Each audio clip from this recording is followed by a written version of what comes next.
Hi everyone, it's your girl Pal, and welcome to all my incredible body-wise babes out there.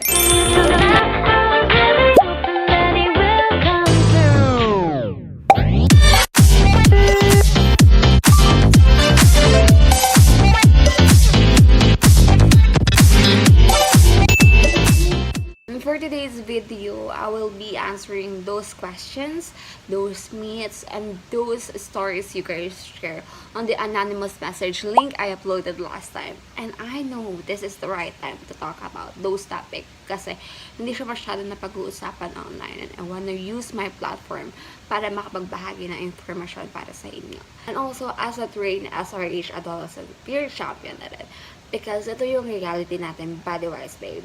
Sobrang konserbatibo, napaka-konserbatibo ng ating bansa when it comes sa usaping sex. To the point na kahit magtanong lang tayo, or masabi nga lang yung salitang sex, tabu na agad. Sobrang daming sabi-sabi or myths, misconception na dapat talagang i-fact check. Because we really grew up in a culture wherein lagi na lang sinasabi na bata pa tayo at dapat hindi muna napag-uusapan yung mga ganong bagay. Kaya tuloy maraming kabataan ang lumalaking curious. And ang resulta, ayun nga, yung myths, misunderstanding, and also dahil dun sa lack of information, access nila, mas nakakagawa pa sila ng mga desisyon nila sa buhay na hindi nakakatulong sa kanila. So, talking about sex doesn't make you immoral. It makes you informed. Because SRHR isn't just about doing the act. It is about knowing your body, your rights, and your choices. Kaya in this episode, let's change that narrative. Let's talk openly, honestly, especially with no judgment. Because the more we talk about it, the more we understand and the safer we become. Disclaimer lang guys, sobrang dami kasi nagsagot sa G-Forum sa anonymous message link natin. So, hahatiin natin yung topics per episode. So, yung second episode natin is actually yung debunking myths and misconception. But before starting, guys, I want you to know that everything that we will be tackling on this video, every studies, fact, resources, will be summarized on a free module I'll be uploading right after this video. So feel free to listen and learn. So first question. It is true that taking OCPs makes you barren. Ano bang pinagkaiba nito sa ibang birth control? My answer is no. Hindi po. Hindi po nakakabawag ang pagtitake ng oral contraceptive pills. Kasi when you're taking oral contraceptive pills, may mga hormones ito na nakakatulong sa ating katawan para ma-prevent yung pregnancy. Ayun yung estrogen and progestin. So, and those hormones have a vital role in our body to prevent pregnancy. Unang-una is they stop the ovulation. Ibig sabihin, hindi nag-release ng eggs yung ovaries mo. So, kung wala eggs, walang mabubuntis.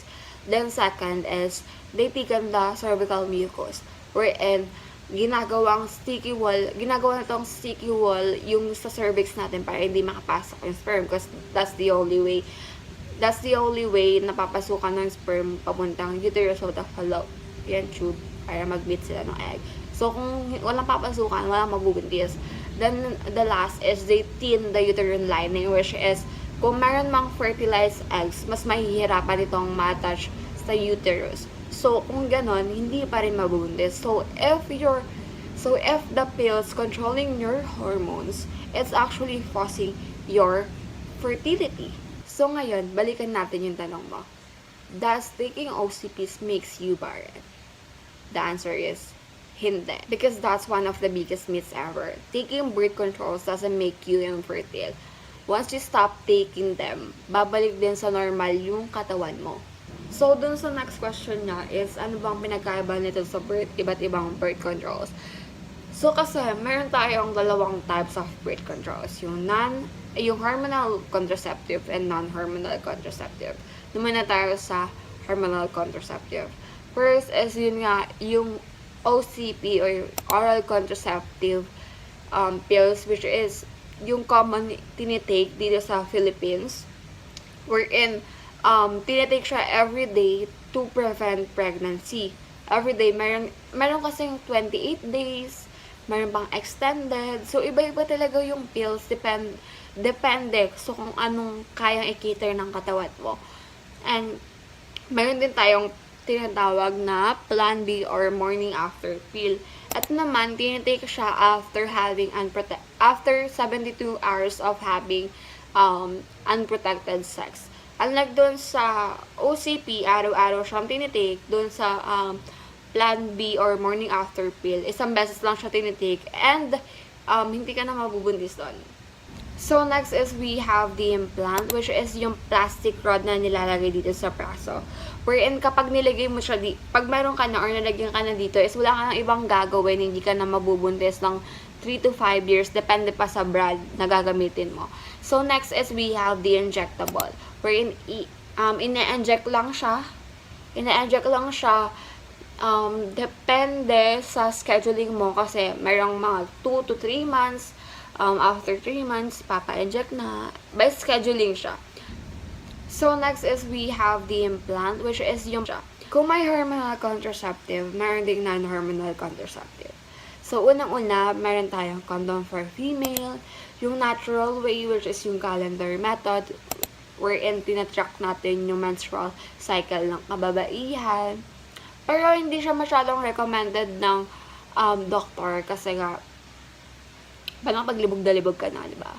So, kailangan pa rin ng condom. Next is we also have the tubal ligation, which is yung pagkat or pag-ipit or pag-seal ng fallopian tube wherein papuntang ovaries, kasi ba, fallopian tube, ovaries, as uterus. So, kung i-seal mo yun, hindi na mag-meet si egg and sperm cell, so hindi ka na mabubuntis. Yeah. So, kung meron din contraceptive sa pambabae, meron din sa lalaki, which is yung condom nga, and yung vasectomy. Body-wise, babe, sa sobrang dami ng birth control pills, ako din nahihili na. Pero, it is a good thing because it actually have a benefit or it actually help us people. Pero tandaan nyo lahat ng irreversible birth control method, wala dong nakakabaog. Ang pinaka-main goal lang talaga ng birth control is to actually prevent pregnancy. Ayun lang yun.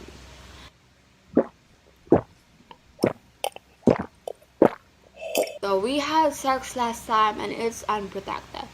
Possible pa din bang mabuntis ako kahit hindi naman namin tinuloy?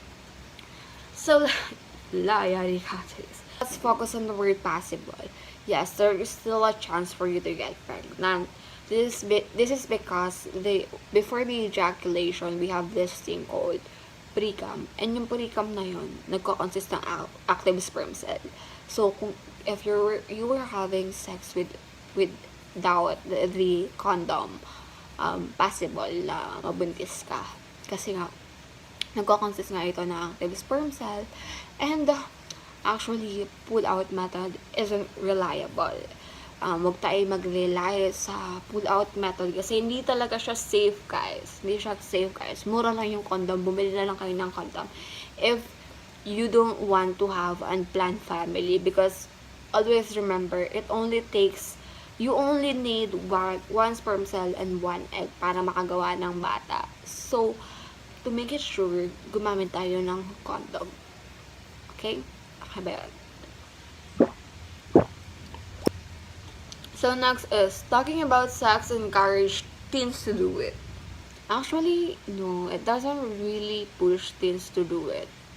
Pero, napaka-crucial lang usapan na ito. Kasi, ayun na yung kinalakihan ng culture natin. Tabu na talaga. Sobrang conservative na talaga ng Pilipinas when it comes talking sex. Kasi nga, ayun yung common mindset nila na kapag pinag-usapan yung sex, mas na-encourage yung mga teens na gawin niyon. Where in the fact, hindi. Because there are a study showed na yung mga kabataan na open or mas open pag-usapan yung sex, mas kaya nilang protektahan yung sarili nila at mas alam nila yung kaya nilang gawin. And actually, they also tend to wait longer before becoming sexually active. Kasi mas alam nila yung mga consequences, mas natatakot pa silang gawin, ganon. So, it is not necessarily pushes teens to do it. Actually, mas okay nga na mas open eh. Kasi, if you're keeping a secret about sex or you're just avoiding the conversation, mas tumalaki yung kabataan na curious. And by that, by having lack information, mas tas curiosity lang, tas wala silang sapat na kaalaman, tas gagawin nila yon, mas vulnerable sila sa paggawa ng maling desisyon sa buhay. Kasi nga, hindi nga nila alam yung gagawin at wala silang right access sa right information. So, open conversation about sex is actually helpful, lalo na sa mga kabataan. Kasi, kagaya ng sinabi ko kanina sa intro, the more we talk about it, the more we understand, and the safer we become. Because, mas nagiging informed kasi yung mga kabataan about doon sa information patungkol sa sex. So, mas kaya na lang protektahan yung sarili nila, di ba? Next question is, can people tell if virgin pa ba ang isang tao? Actually, no. You can't tell someone's virginity physically. Ang daming myths and misconception about hymens, wherein sabi daw nila na dito daw nagbabase, or sa hymen daw nagbabase yung virginity ng isang tao. Where in fact, hindi guys, hindi siya doon nagbabase. Kasi yung hymen na yun, thin tissue lang siya na pwedeng mag-stretch and pwedeng masira kapag pag mayroon tayong ginagawang excessive activities, katulad ng mga exercises, pagbibisikleta. So, your hymen has no connection on your virginity.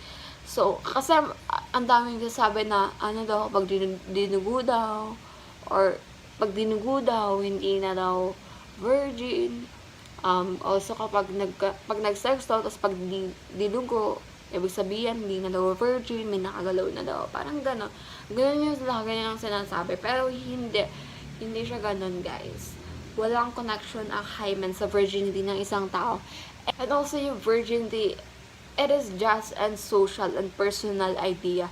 Yung virginity, hindi siya nag-base or nagbabase kung anong worth mo bilang tao.